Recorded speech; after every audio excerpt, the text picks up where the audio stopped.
So, as we look at Old Testament laws, we must be aware that many laws clearly fall into more than one division. In fact, it is safe to say that all the laws of the Old Testament had moral, civil, and ceremonial aspects. Think about it this way. No matter what may appear most prominently in a particular text, every law was a standard of morality.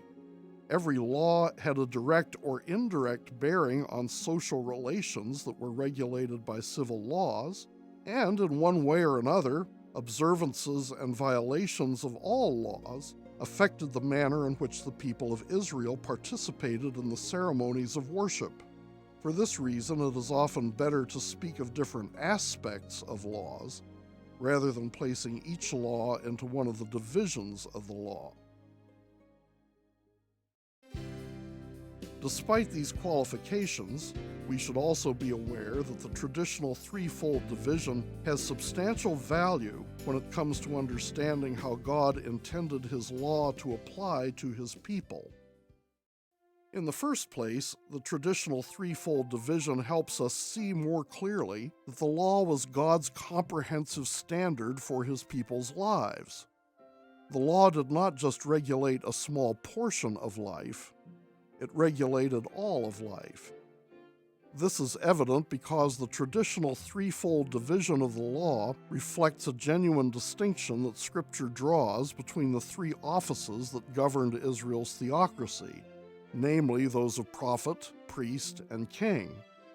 Moral law corresponds closely to the prophetic office, which sets forth God's command for righteousness.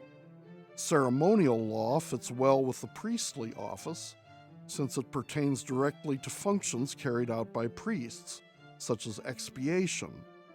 And civil law is closely related to the office of king, the governing head of the covenant people of God. In the second place, this threefold distinction helps us interpret laws the Bible does not fully explain. By grouping similar laws together, theologians are better able to determine the original meaning and application of many laws about which the Bible says very little.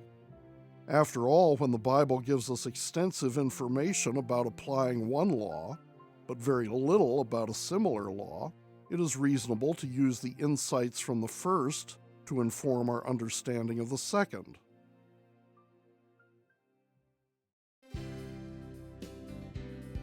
Now that we have looked at some qualifications of the traditional division of the law and emphasized its value for understanding Scripture, we should turn our attention to our third concern, the proper application of the traditional threefold division of law to the study of ethics. Although many theologians agree on the validity of the traditional categories of Old Testament law, they often disagree on how to apply these categories to the study of ethics. Some have said that whole categories of laws don't apply to modern Christians. In their understanding, the existence of these categories and the proper identification of laws provides a mechanism by which they can avoid applying God's word to their lives. Other theologians have said that all the individual laws still apply, but only with regard to some of their aspects. Still others have argued that the traditional categories simply help us to see how each aspect of each law should be applied in the life of every Christian. Consider, for example, the Westminster Confession of Faith's statement in Chapter 19, Section 3. All ceremonial laws are now abrogated under the New Testament. This statement reflects the fact that since the death, burial, resurrection, and ascension of Christ, God's people are no longer to perform many of the specific behaviors that were required under the Mosaic sacrificial and temple system. We are no longer to maintain the temple, or to restrict women and Gentiles from access to God's holy presence, or to sacrifice animals for our sin. The Westminster Confession of Faith makes a similar statement with regard to civil law, but allows that the general equity, or basic moral principles, of civil laws continue to apply.